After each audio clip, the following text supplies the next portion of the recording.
live. Thank you for joining us. I'm sure folks will keep joining us as we go through. This is the Elite Leadership Series that I started just to get as many wonderful people on here to share their stories, their journey. And after having met this person a little while back earlier this summer, and a couple of follow-up conversations, I'm like, I need to get you on. There's just so much that you're doing, that you've done, the stories, everything else. Let's get Leah on here. Leah, welcome. Let me just make some adjustments to the background. Let's make sure we get side by side. How are you? I take it you might still be a little tired. Hi, Mel. It's so good to be on here with you. I've been looking forward to this. I am a little tired. I attended a UC Tech conference Monday and Tuesday this week, and we just got back late last night. But it was a very exciting event, and I feel primed and fueled for this conversation. Yes. But if I yawn from time to time, you'll understand. Well, okay, so I'm just going to call it out, right? I prepared for this call because I wanted to make sure I was sending as much energy to keep you awake. So I love this, and we're going to pin the little trip that you just took. And this is an open forum. The only topic is leadership, right? So part of this is I'd love for me to relearn or hear some new pieces on your journey to where you've been and kind of how you've gotten here, any lessons that you've learned, what you want to share with anyone. And then we'll take the second half to actually go through where you were earlier this week and why. But walk us through. Who are you? Where are you? Walk us through your leadership journey, ma'am. Yeah, okay. Well, not really sure where to start, but I'll just start with what I do and where I do it today. I'm Leah Shan. I'm the director for practice affiliations and Epic Community Connect at UC San Diego Health. And most people will ask me, what does that mean? I got asked this question yesterday at the conference. So UCSD Health is a award-winning, high-quality health organization in San Diego. In our backyard, we also have Scripps and Sharp and other awesome hospitals in the area. So, but UCSD Health is kind of limited in our primary care and specialty access because, we are sort of world-class, and we love, treating patients who have, very acute and very complex conditions. But we tended, I would say, over the years, not have done as well with patients who need more day-to-day care. For example, if you need a skin check, or if you need an annual women's well visit, or if you need a neurology consult, it's much harder to get into UCSD for low-level acuity and complexity conditions. So about 9 years ago, UCSD Health decided to establish a clinically integrated network, and we welcomed private practices in our area to join into this network, and so that they can help expand our primary care and specialty access. So I was brought into the role to bridge these private practices by putting them on our shared Epic EMR, which is electronic medical record system a lot of hospitals use. Epic is probably the biggest brand of all the EMRs out there, and it's an expensive EMR, and private practices really can't afford to get on it by themselves. So we are extending our EMR technologies to these private practices to help them really operate seamlessly in the same network in terms of patient access, patient referrals, patient clinical Walk us through record. what EMR means, because some of us in the normal rest of the world may not know what an EMR is. Yeah, sure. It stands for electronic medical record, EMR. So for example, in California, Epic is the biggest EMR that most hospitals use.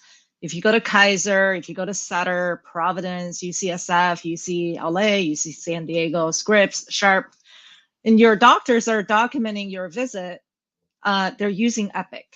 They're entering information about your visit, about you as a patient, about your clinical conditions, your prescriptions, their referrals for specialty care access, their notes, on the encounter.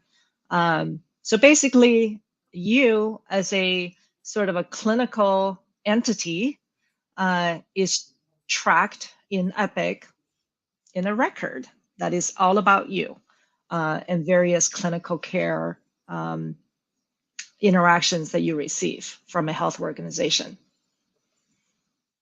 So Yes, you've I'm got more in depth. all of that, and you're trying to bring in a way to level up the not the quality service, just more services to different things that were unaddressed or didn't have an avenue to be kind of looked at, right? So all of the and you call, what did you call it, minor, or what was the classification for the types of services again?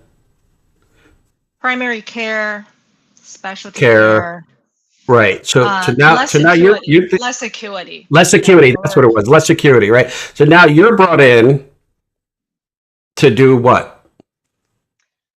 I'm really brought in to be the technology partner for these private practices. Okay. Epic is a very complex system. And so if you ask a practice, hey, what kind of EMR do you want to use? They generally don't choose Epic. It's the most expensive, most complex. It's the Ferrari of EMRs. But yet, Epic has become a lot more popular in the outpatient space, meaning Right. ambulatory. It's a clinic you go to, and you leave after your visit. You don't stay overnight. We call that ambulatory or outpatient. So, and over the years, because the HITECH Act, meaningful use, essentially every provider needs to be on a good EMR that can Right. exchange data with the health systems that they refer the patients to, that they are affiliated with, and also other clinics that may treat the same patient. So I'm the technology bridge, among these private Right. So practices that have I, either I used love paper. this. I Yeah. love this, but I want to take some of this into the second half of this call. So again, really, really easy job, right? You've got a pretty low-fi, no heavy compliance, no heavy security type of role, right? PII, You're joking. PHI, high trust, HIPAA, no issues there at all, right? But I want to kind of take a little bit of a step back as the, young Leah who was working her way through. How did you start to take How did I get the into this, progression? right? Yeah. How did you get sucked into this vortex where you're now leading the technical integration of EMRs, this, that, and the other, and then walk us through the leadership journey, right? Because Yeah, I'll yeah, tell you right now, yeah. you're leading massive efforts both at work and externally through different programs. Again, we'll talk about that second half in a little bit. Walk us through the journey, right? Walk us through Yeah. how you got to where you are now. Yeah, absolutely. So my first job was with Microsoft. This was after I graduated with my master's degree in biomedical engineering from the University of Washington in Seattle. And I interviewed with Microsoft, and I said, "Hey, I'm not a computer science major, but I'm a pretty good thinker." So they taught me everything I needed to know about IT. And so I started my IT career, and the things that I started noticing were people weren't talking to each other very well. Leadership didn't always have convey sort of the vision at every level, what needed to be accomplished. So you get a lot of smart people working in the technology sector, sort of doing different things. Processes are not always there. Communications aren't always open. Men and women don't necessarily talk to each other on the same wavelength. And then we at Microsoft, what I loved about working there is that we have people, or at the time I was there, we had people from all around the world. We recruited, Microsoft recruits worldwide, and people didn't need to, didn't need to have college degrees either. So it's a very diverse setting. And what I enjoyed was kind of getting to know these people from all over the world and working with them, hearing different perspectives. But I think as I rose through the ranks in IT leadership, I traversed from Microsoft to startup companies in Seattle, to more traditional software development companies like LexisNexis, before I entered into the healthcare IT. But my experience, I think, in those younger days was always that there's a disconnect between the talent pool, people who know how to do things, and leadership. And usually the highest level leadership would have a great vision for what needs to be accomplished. And then it just degrades as the communication, goes from the highest level trickling down to the lower levels. And I remember I was working with some PMs, who didn't know how to present a timeline and a story on what we were trying to accomplish. And they were constantly just asking everybody if whatever was done on their task list. And most people were like, well, yeah, I might have gotten that done, but what are you trying to accomplish here altogether? So I went back to school to get my MBA, and I focused on information system management, project management, marketing, communications. And my favorite class in MBA was actually leadership.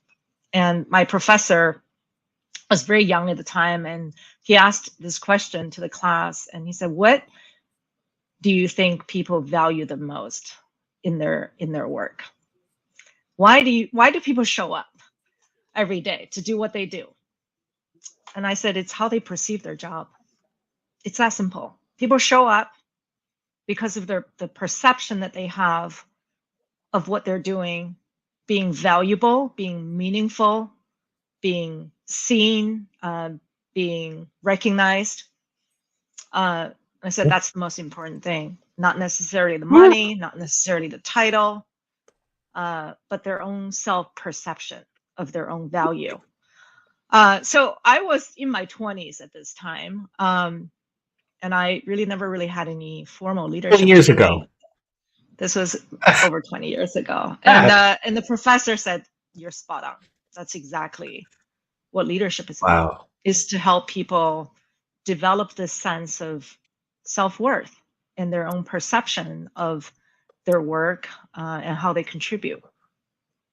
And it just touched me really deeply.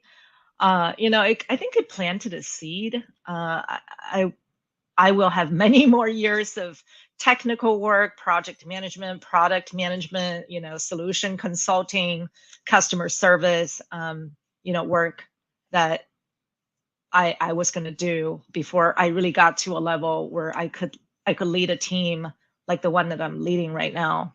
And I think every step of the way, even when I wasn't necessarily in the leadership role, it was just always important for people around me that I worked with to feel what they're doing is important.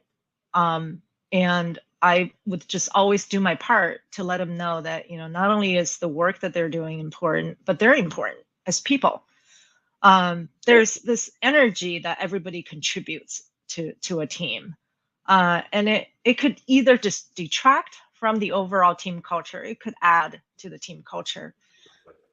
And when they detract and they cannibalize each other's contribution and energy, the team eventually fails because the team just cannot come together.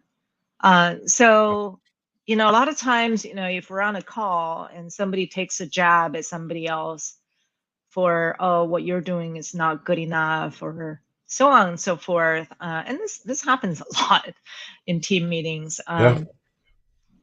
What they don't understand is they're taking away that energy that the other person could have contributed and added to that interaction. So little jabs, whether it's men making women feel like what they're saying is not clear enough, so they have to rephrase it, and then it becomes their idea. Or women sort of sometimes picking on men for not following the right process. Um, just little those interactions that I think we're all very familiar with, right? Yeah. It can take away the energy that the team needs to feel healthy. Oh yeah.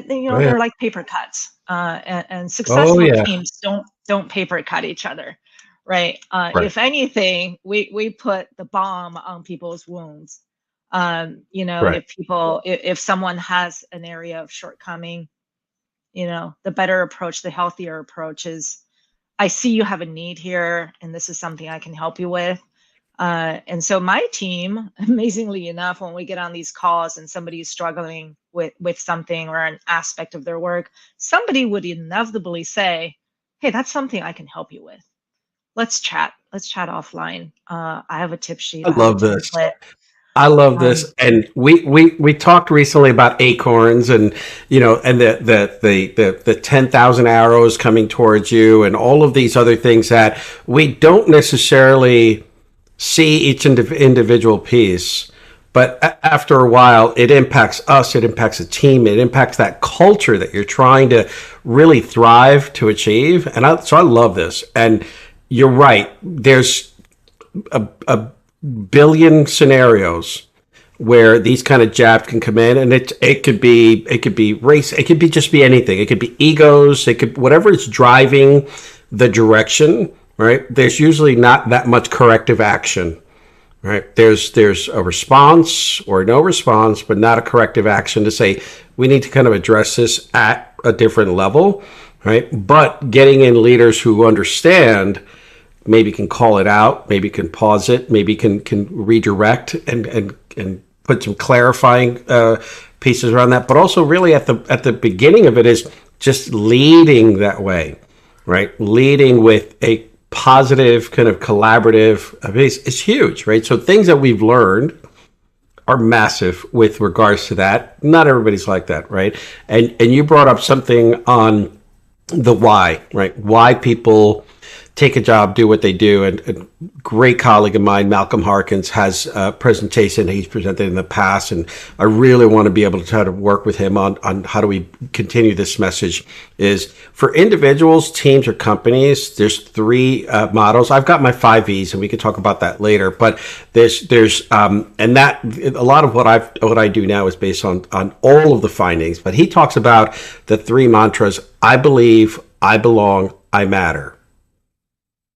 And that is like when I remember him talking to him last year about this, I almost fell off my chair, right? Because it's so important for you to have that level of foundation. And then obviously for me, we've talked about this and just in general, is I have the 5 V's, right? You gotta know what your views are of yourself and what other people think of you. You gotta know what your values are. You gotta be vulnerable. You've got to have a voice, and you've got to have a vision. Right. And then how do you step through that? So a lot of what we've been talking about, and I appreciate you so much for kind of bringing up that cultural component, because cultural safety, psychological safety, and motivation are absolutely my mantra. Right. And how do you build that? So I love that as part of your journey, you've been able to see, get it validated, and then provide that direction for a lot of folks and create a culture, which is phenomenal. And I love, right, that does that. So what I want to be able to do is I want to be able to get folks to understand a little bit more about you and what drives you from what you've experienced to how you lead, because I think that's a little bit more. Tell us a story if you've got it, because that's what's yeah, important for all of us I and got a what I story. went through. Yeah. So this is not a story I publicly share that much, but Mel, you and I have gotten to know each other, and I'm just grateful to be talking to you. I wasn't going to be in healthcare IT. I had a good career going in more traditional software development sector. My mom suffered a sentinel event in a hospital in Dayton, Ohio, very small town where I went to college. After her deep brain stimulation to treat her Parkinson's, The ICU nurse did not put restraints on her to prevent her from falling, and did not void her after her surgery. So she got up in the middle of the night, tried to go to the bathroom, hit her head against the metal rail, gave herself a contusion that put her in a coma for a month. And we almost had to unplug her from life support. And when she woke up from that, she became quadriplegic. And a year later, she passed away. And it was a very simple preventable error in Epic documentation around fall risk. Her risk was not documented, and there was no protocol established in Epic on what the nurses needed to do to take care of a patient with high fall risk after a very invasive surgery. And at the point, I was sort of at a crossroad of deciding, do I want to go back to work for Microsoft, or do I want to stay in healthcare IT, and what I would do in healthcare IT. And I decided to stay. And this was after about a year of self-reflection and just feeling sad and confused and devastated. I decided to stay. And I decided to work with Epic because I had other positions, opening up to me outside of working with the Epic EMR. And I just vowed to myself, I said, nobody else has to know my story at the time, but this is my contribution. And it's a tribute to my mother. And I don't want to see, other patients suffer the same thing. So there was this deep sense, I'm still emotional talking about it. There was this deep sense of passion and purpose that I felt at a pretty young age. Yeah. This was my mid-30s, that I wanted to continue to work with the Epic EMR. And I didn't even know about Epic EMR before this happened, and a consulting position opened up at Children's Hospital in Columbus, managing cancer application module for the Children's Hospital, implementing it's called Beacon for pediatric oncology department. And I thought, how meaningful is this? I want to be in on this. I want to learn everything about Epic. I want to learn to lead a team to implement this software that is patient-centric, safety-centric, quality-centric. And so that was how I started. And over the years, I've had a lot of, challenges because I had to learn everything on the job. But I had this software development background that ended up helping me land a position where I was developing some of the software to plug into Epic, as well as implementing Epic for various clinical stakeholders. So I think the point of sharing that story is that you have to have a purpose for doing what you do. Because on those rough days, when you don't feel appreciated or recognized, or you're just failing, you're just flat out failing, and you know it, you have to kind of remind yourself, why am I here? What's the bigger story, in my life that has gotten me here? Is this just a job, or am I doing this for a bigger, higher purpose, right? And you pick yourself back up, like I did many times in those earlier days. And I just said, let's keep going. I can do this. I'm here for a reason, and I'm going to make an impact. And so that was what got me started. And I think today I feel more comfortable sharing my story because I know I'm not alone. I started doing research on sentinel events and how many people die from preventable errors, right, in the hospitals. Right. And the stats are kind of astounding. So we're not alone. I'm not alone. And there are a lot of people in this field working really, really hard to prevent harm to patients as they're getting care, especially technology-related harm, right? Especially IT-related harm. Because you think we're so far removed from patient care. That's sometimes how my team feels. It's like, all we're doing is just, reconfiguring buttons and adding in, some text and creating some database fields and putting together a workflow. They feel so removed from patient care. And Right. I Right. have to remind them, you're not at all removed. What you do every day, making this workflow easier to follow, more prominent, and it's Right. important for patient safety. We're protecting patients every day in Wow. every little thing that we do. So again, it's giving people that sense of value, right, in what they do, and it's never to be overlooked. Never to be overlooked. In Wow. reflecting, on what happened to my mom, of course, we all got kind of angry at the clinical staff, but it was kind of an epic issue. They didn't have this workflow that's critical to patient care, and Right. probably it had been brought up by someone, and it was Right. probably met with, oh, we don't have the time or the money to implement this, which I Right. hear a lot these days. And nobody said, patients can get really injured and hurt by not having this in the system. And so Right. I'm comfortable saying that these days, in these meetings where I am working with physicians and stakeholders that, that who are clinical experts, who are, or technology experts, or Right. senior leadership. And Wow. and my voice matters because I experienced it, right?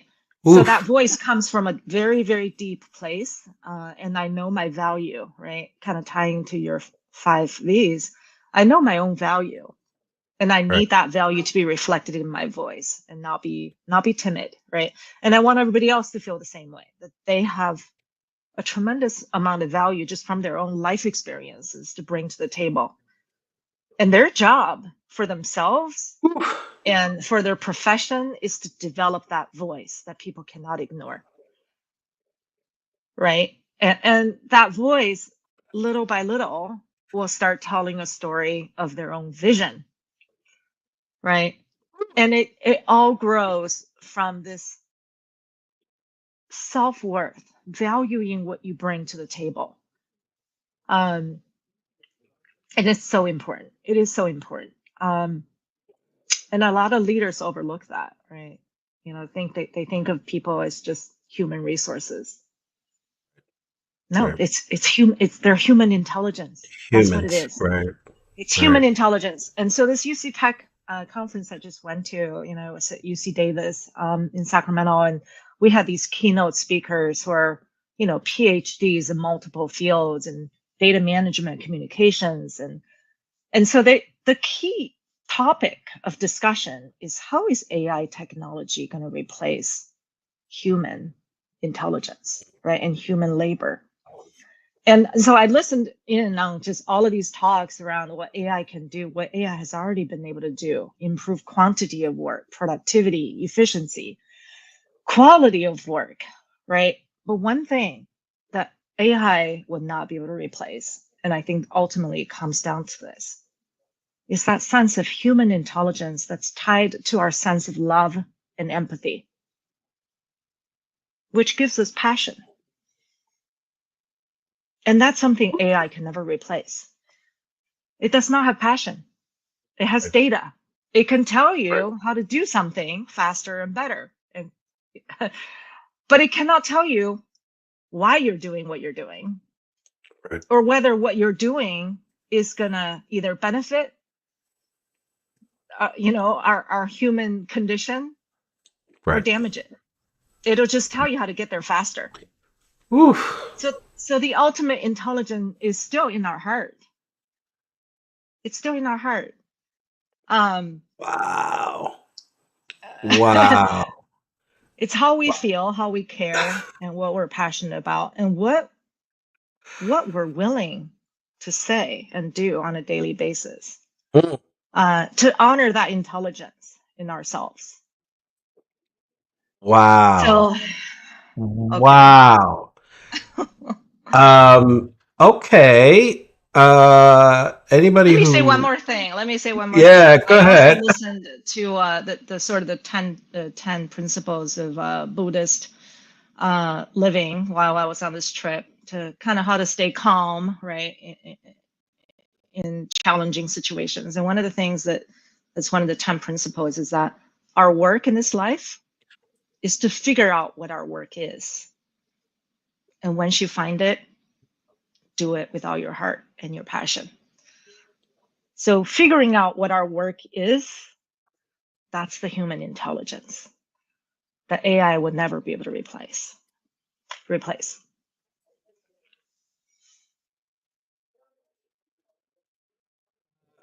Most people know me that it takes a lot to shut me up, but holy wow, wow, Leah. I may have to go off camera in a hot second, but I'll give you a moment.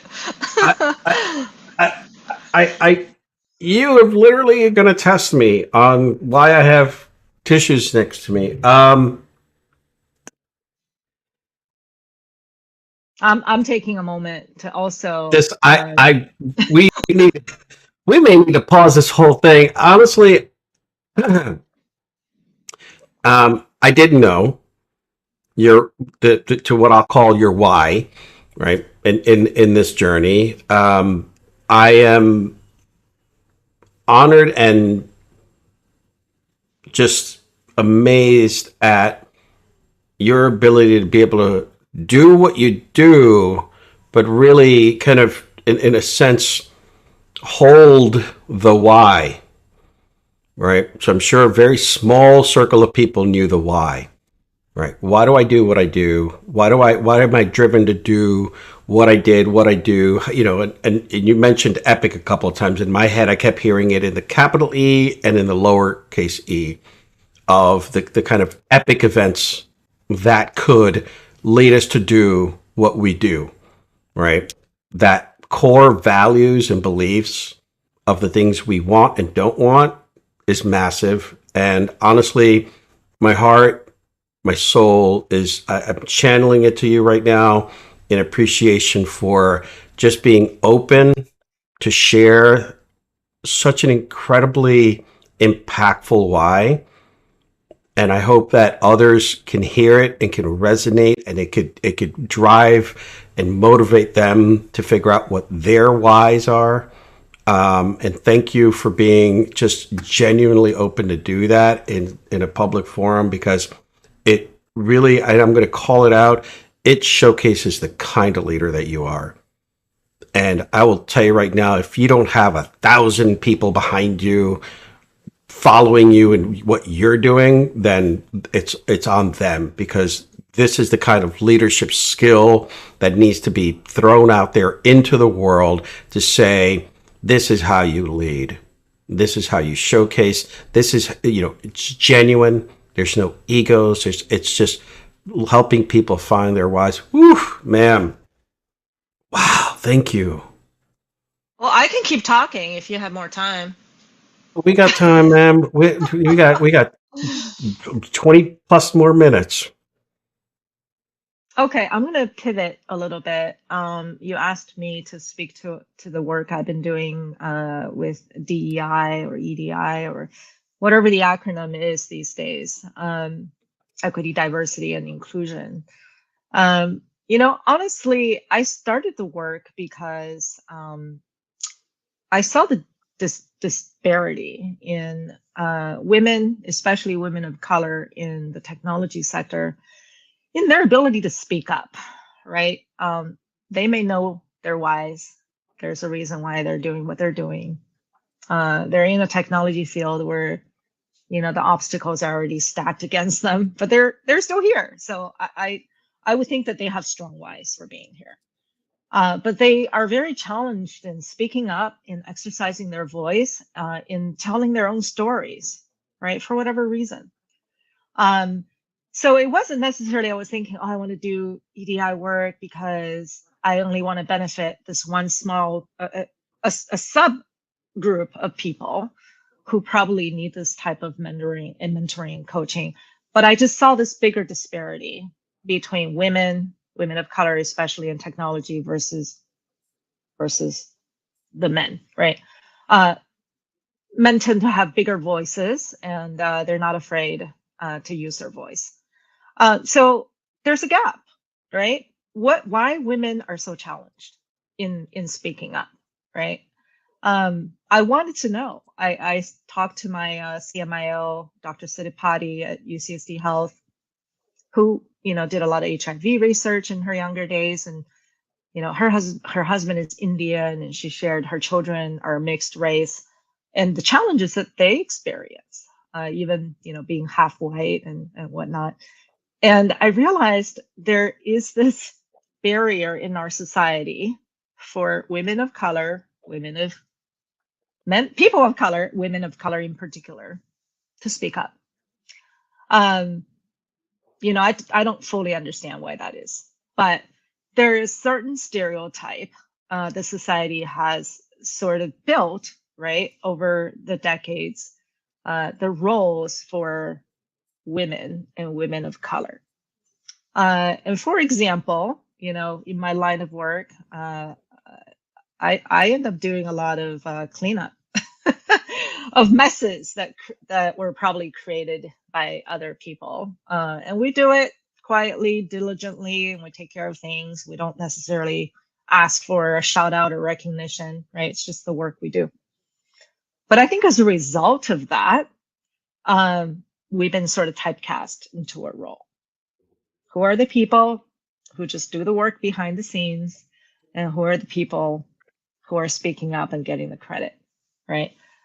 Right. And obviously that's not fair, right? It's not fair. Right. Right. But just saying something is not fair and not doing something about it, that didn't sit well with me.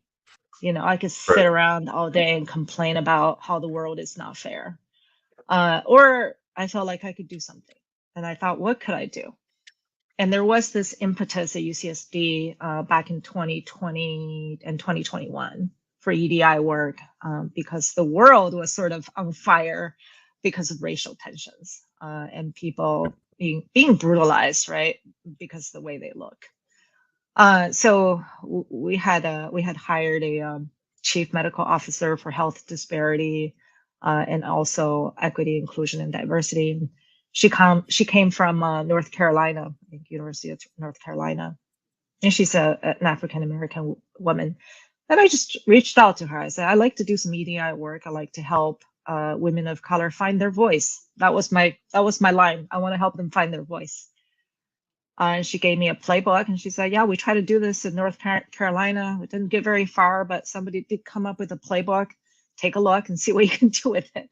So I stood up the very first employee resource group at UCSD Health for women of color in technology, and we call it Vibrant IT. It has grown over the years, and I would say women who have engaged with the program have little by little found that they have a voice, and they can come out of the shadow. They can start speaking up. They feel valued. And the interesting thing is that once you feel valued by one person or a small group of people, that sows a seed in a person's heart. And that person starts believing, I have value. I have something important to say. These people believe in me, so other people will believe in me at some point. It's helping somebody's heart grow stronger and helping their voice grow louder. So I wanted to do that for other women, because people have done it for me along my career path, and they have encouraged me to speak up. And a lot of women don't get that encouragement, and sometimes it's just sowing a seed. So the most recent event we did was actually an in-person workshop with the CIO of Trader Joe's, Ron Glickman. Wonderful, wonderful speaker, who wrote a book called Lead for Change. And he talks about the emotional barriers for people to gain leadership skills. And Right. the key concept is that the power lies in how you deal with cognitive dissonance. And I love that concept. Absolutely Right. love it. Because I honestly feel every time I've experienced a growth spurt has always been as a result of some kind of cognitive dissonance that I've experienced, Right. including what happened to my mother, including the injustices that I feel that I've had to deal with along the way, or intellectual or technical Right. challenges or debates, right? Usually there's this energy that makes you feel tension inside of you. What Right. you believe the world to be is not how the world is.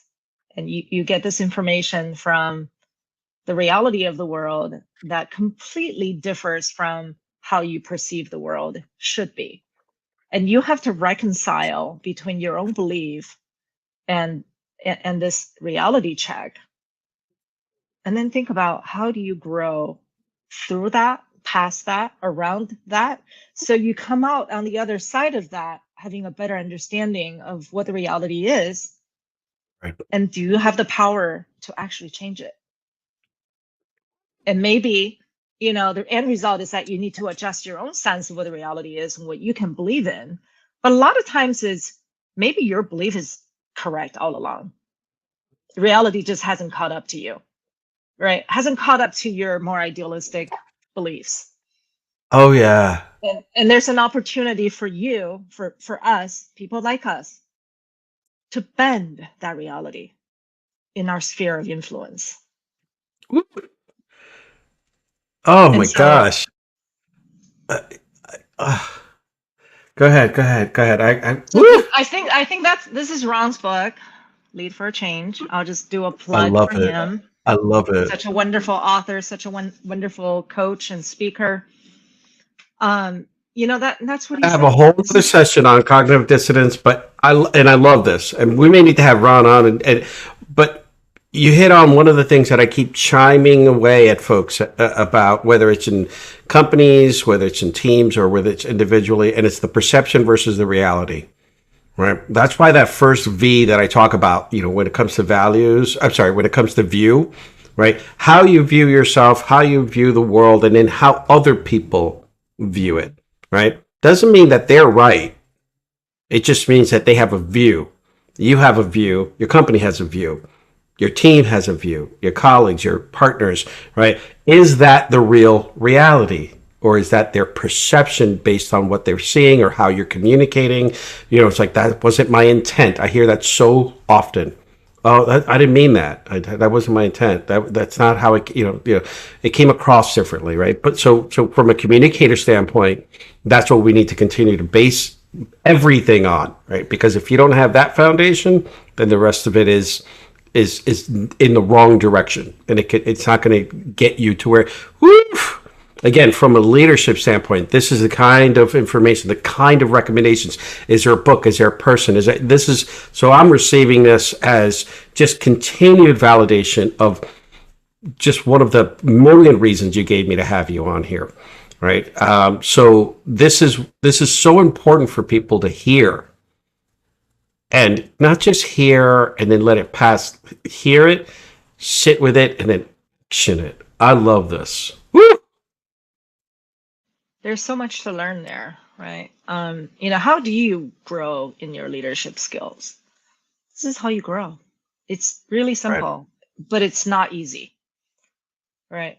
You take on new information that's challenging, that is difficult for you to believe, and you take that into consideration, and you think about how do I work with that new information? How do I work with somebody else's reality, right? Right. When it's so opposite of mine, right?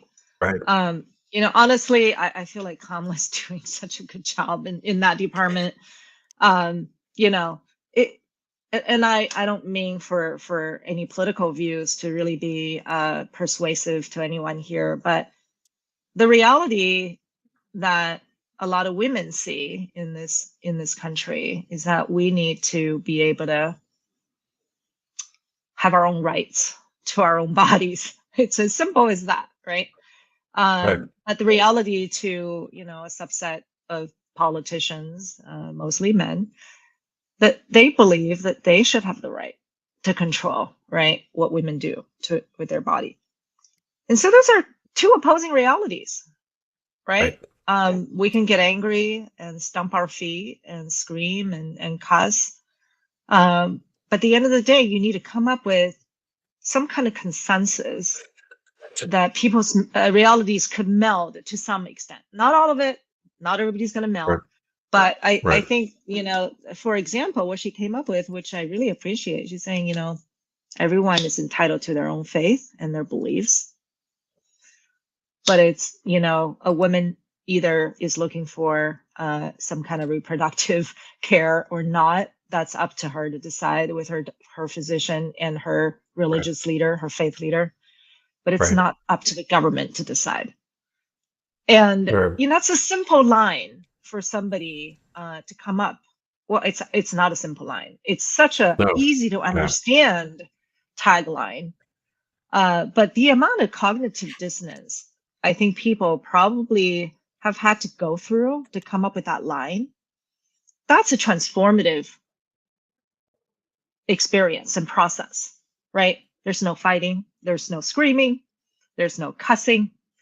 It's how can realities meld into a higher agreement that most people can align with, right? So the realities have been bent in a direction that people can converge in, and I think that's what ultimate leadership is Right. creating a new reality, a converged version of the reality that can, encompass multiple perspectives and multiple realities that seem, that just seem opposite and opposing, in every possible way.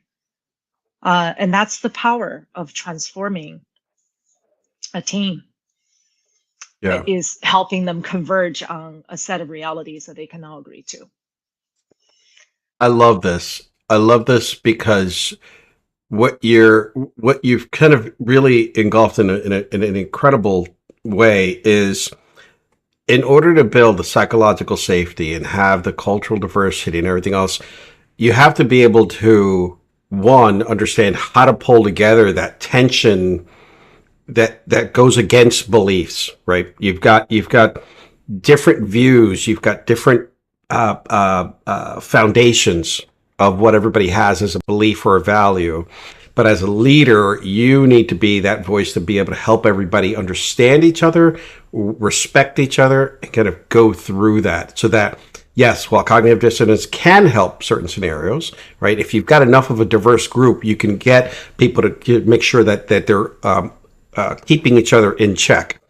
Right. So it's not just the group think or the cognitive bias or anything else. That could be, if you just hired everybody that believe this, then you're never going to get any opposing conversations. And then the cultural diversity isn't going to give you what you could to elevate or escalate or think of new ideas again.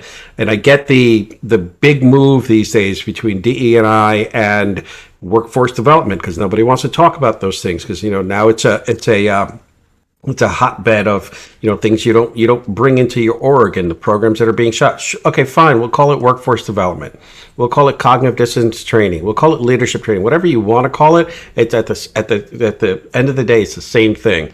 It's how do you get people to actually play in the same sandbox without throwing sand in each other's face? How do you have that level of respect and understanding?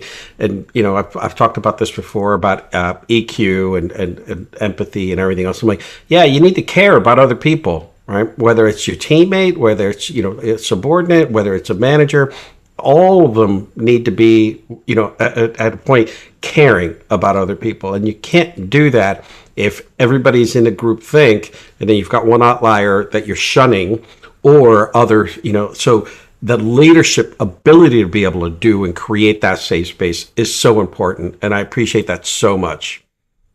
That's very well summarized. Yes, that was what I was trying to say. Just taking your own words. All right, we've got a few minutes, and this is what I want to really highlight. You kind of started to allude to this. You started to tiptoe into this. Doing the work and not being recognized. I mean, it's if you're in the industry 5, 10, 20, 30 years, you probably got 10 stories to speak to that. But what I do want to call out is how incredibly excited I am that you were recognized and that you did receive the hopefully the resounding accolades of the hard work. Walk us through where you were in Sacramento, what you were doing outside of listening to the AI components. Yeah, it was a short conference. It was just 2 days. The award ceremony was Monday night. Wait. I'm sorry, Leah. What award ceremony are you talking about? The UC Tech Operational Excellence Award for the program that I Oh, direct. wow. Yes. That must be pretty interesting. So, who won? So let me tell you a little bit about like why I won. So I won an award, and our CISO, Information Security Officer, he won an award. So there were two of us who won two awards. And when we kind of compared notes, we both said, "Oh, yeah, we applied last year and we didn't win, and we tried again this year." Um, and so the interesting, I think the lesson learned here is, my boss, the CIO, one day said, "Hey, y'all need to submit your applications for UC Tech Awards. We're doing a lot of great work here. Write it up." So I spent the whole weekend writing it, and because it was due the following Tuesday or something. And as I was writing the work that I do, I realized so often people don't tell their own stories of accomplishments. And when they do start writing it, they often surprise themselves like how much they have accomplished, and the story that they can tell around the accomplishment. um and it's a sense, that's a sentiment like, "Oh, I am proud of what I've done, I'm proud of what my team has done," but also put into words that the world can recognize what you've done. And that's a major skill set that a lot of people have yet to develop, right? Because very often it's about doing the work, getting a pat on the back for, "Yeah, you did a good job," right? But Or as a a leader, bonus, or a you good review at the end yes, of the year. Oh, yeah. Yeah. as a leader, you need to think back to the past 5 years, and this was the write up for the past 5 years. What Wow. have you done that would deserve this award? So I had to think about what have we done in the past 5 years, with some help of data analytics and just remembering all of the accomplishments. And I think there is a huge point to leadership development here is for leaders out there. You're doing a lot of good work. Are you writing about it? Are you telling stories about your accomplishments? And when you do tell your story, when somebody says, "You know what, that story is not good enough," right? Like I did, and it didn't get an award last year, right? Even the CISO didn't get an award last year. How do you retell that story to make it better, to Right. convince people that you are deserving of recognition, right? And that's a hard question to ask yourself sometimes because it's so easy to be discouraged and to feel rejected. But storytelling is an interface I love between this. who I you love are, this. what And your value is, I and what got the to call world. this out before we run out of time because I know we all have.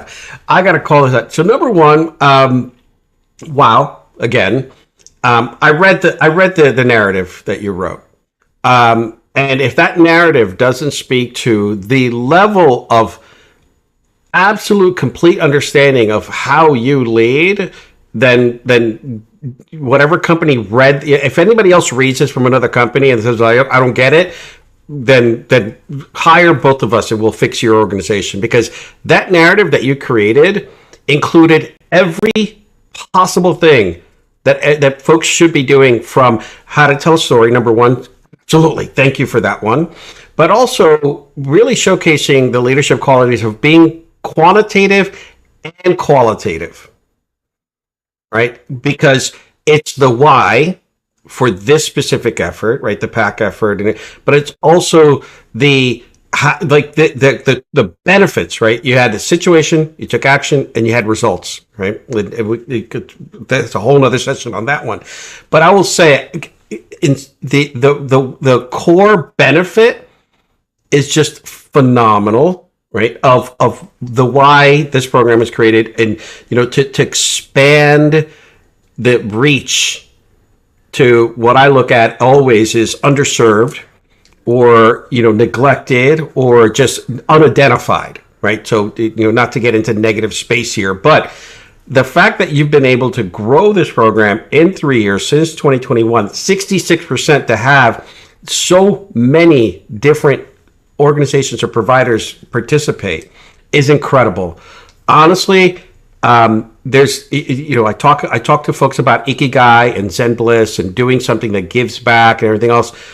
This is one of those moments for me where I can say, I now have a little bit more of an understanding of who Leah is, what she does on a day to day, but really what motivates her to go above and beyond. And to me, that's the qualities of a leader, right? Is being able to be vulnerable enough, logical and technical enough to know what you're doing and to lead it. But then what do you need to do above and beyond? And this, to me, the award itself, absolutely earned, absolutely deserved, absolutely appreciate you for everything. We've got a whole hot 45 seconds or more if you want.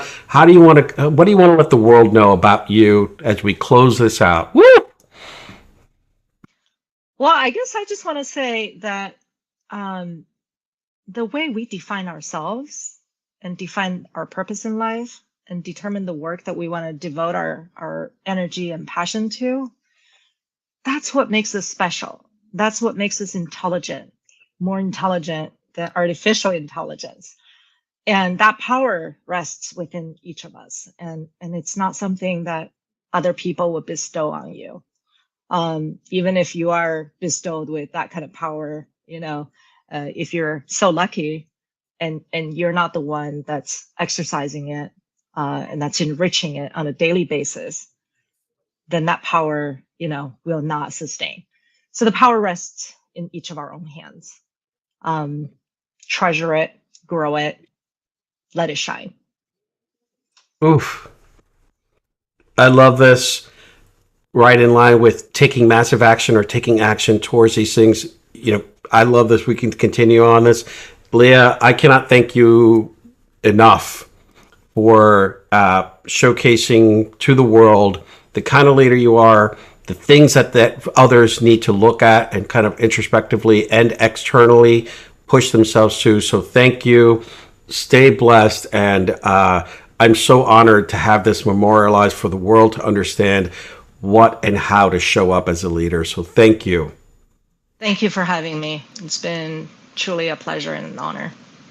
Thank you. All right. Well, thank you, everyone. I'll see you at the next one. I can guarantee I'm going to have Leah back on at some point talking about another major win or just another leadership component to what we might be working on. So I love this. And woof!